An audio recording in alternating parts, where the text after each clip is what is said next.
You're listening to the Multifamily Market Watch for Washington State. Apartment owners who need to know trust HFO, the leading source for multifamily industry news around the state from Puget Sound to the Tri-Cities. Welcome back to Washington Multifamily Market Watch. I'm your host, Aaron Kirk Douglas. The top news this week. We've got an update on which bills made it past Wednesday's latest procedural deadline and which ones did not. Plus a roundup of industry news from around the region. This Washington Multifamily Market Watch is co-sponsored by Gantry Inc., the nation's largest independent mortgage broker, and by J.R. Johnson, experts in multifamily restoration and repair work. Now on to our news briefing. First, our legislative update. Legislators in Washington State have until April 23rd to pass a 2-year balanced budget. The House of Representatives has proposed a budget of $69.5 billion, which it claims prioritizes workforce improvement and housing. It includes $704 million for affordable housing and nearly $900 million for behavioral health. It also includes Governor Jay Inslee's proposed $4 billion referendum to borrow money to address a housing shortage and support people experiencing homelessness. The Senate unveiled its own budget plan for nearly the same amount. The Senate's version includes $5 billion in new spending for education, housing, behavioral health, public safety, and climate change, with $3.8 billion set aside for reserves. House leaders hope to pass their budget off the floor this week before beginning negotiations with the Senate on a final version. Here's the current status of housing bills in the Washington State Legislature. Mobile home park sales will require 3 years' notice and first right of refusal. Senate Bill 5198 passed both chambers and is headed to the governor's desk for signature. This bill requires offering mobile home residents the right of first refusal to purchase their community. The notice period for this right is 3 years. In addition, the bills impose a $10,000 fine for failing to follow procedures. In addition, landlords would be required to pay market value plus $5,000 in the 12-month closure notice period. Landlords would also have to dispose of the tenants' homes after paying them a specific amount. Bills opposed by rental housing associations and still in play include Senate Bill 5197, which would change eviction notice forms and modify specific eviction processes. House Bill 1628, which increases the real estate excise tax from 3% to 4% on transactions over $5 million. If passed, Washington would have the highest real estate tax in the nation. Funds from this tax would be earmarked for affordable housing programs. Bills supported by the rental housing industry that remain in play include Senate Bill 5235, which would allow homeowners in more populated cities and counties to build backyard cottages or mother-in-law apartments of up to 4,500 square feet.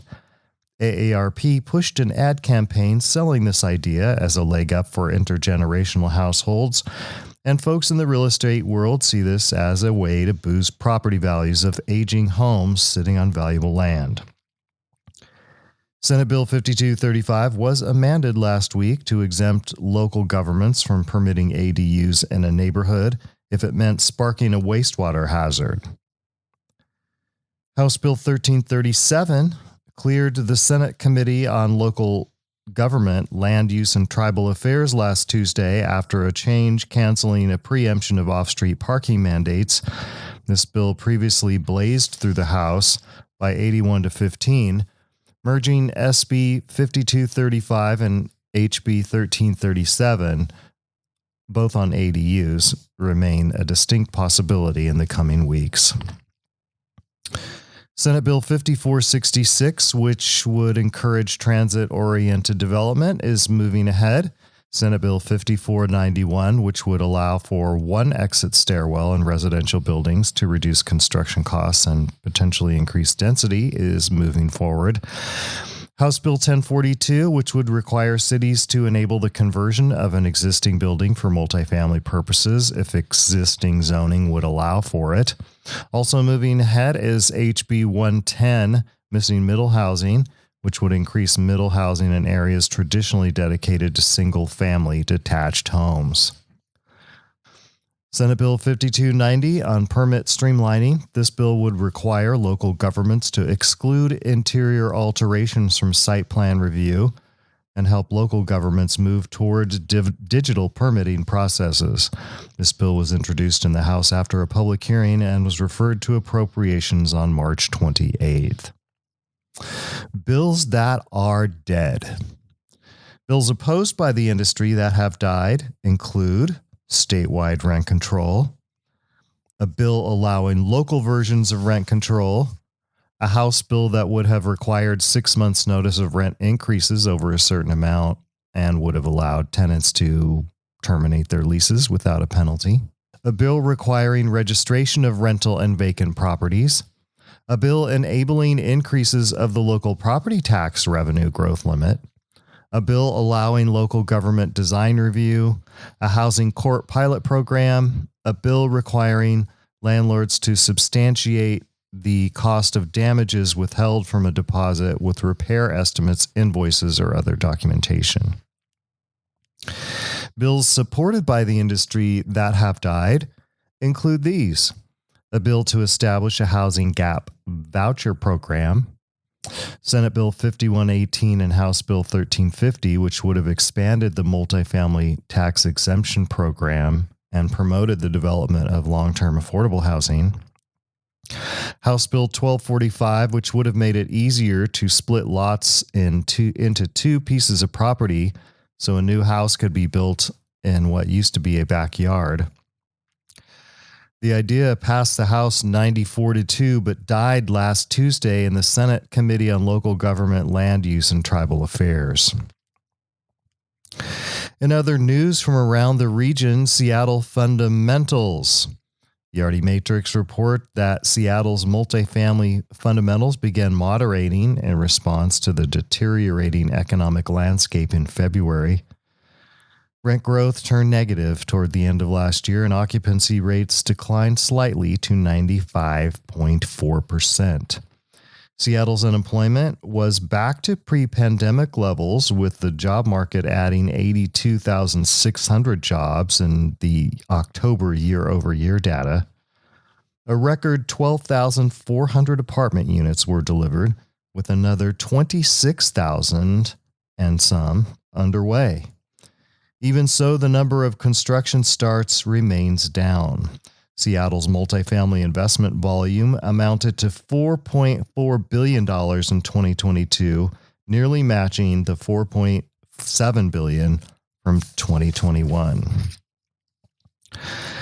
Liens have hit 303 Battery in Belltown. The Puget Sound Business Journal reports the Ultra Green Belltown Tower project has been hit with liens over some unpaid work. The tower, known as 303 Battery, broke ground in 2021 and was expected to be completed last year in early 2022, but work is still ongoing. The project is hailed as the world's first net zero energy apartment tower. Apartment value declines in downtown Seattle. A property known the 123-unit Bell 206 apartment tower has sold for $37.5 million in early March. That's $4 million less than what it sold for 10 years earlier when it was new. The asset's lower resale value is attributed to increasing interest rates. 200 units are on the docket to rise in Linwood. A social impact investor has financed an apartment project in Linwood valued at $54 million. The 200-unit cause on Alderwood is a transit-oriented property and is set for groundbreaking in April. Financing is provided by Coastal Community Bank of Everett in conjunction with M Squared, a women-owned real estate development and investment platform. The building is expected to open in 2 years. Half of its units will be reserved for households earning up to 80% of the area median income. The Tacoma Town Center has hit a financing delay. The downtown Tacoma Town Center developers say the project is on a short-term hold over some financing issues. The 6.4-acre site has had one of 6 buildings completed so far. Tacoma apartment developments are charging ahead despite a delay in that downtown project, the town center. Tacoma is betting big on its future with hundreds of apartment units replacing single-family homes and empty lots in its downtown core. Approximately 1,550 multifamily units have hit the market under the city's multifamily tax exemption program, and nearly 7,500 market rate and affordable units have been developed in Tacoma since 2019. Moreover, there's no sign that interest in these types of developments around Tacoma is waning. The Washington State Department of Commerce estimates Pierce County will need 136,000 more housing units within the next 20 years. That figure largely excludes potential in-migration from climate refugees. The Spokane City Council has fully passed 2 ordinances which implement annual registration fees and a background check program. Although initially considered part of one bill in November 22 and on a fast track to being passed, the Washington Multifamily Housing Association, the Rental Housing Association, the Inland Empire Rental Association, among others, petitioned the City Council to offer more time for stakeholder engagement. After a 3-month process, the ordinance was brought back before the council as 2 separate bills.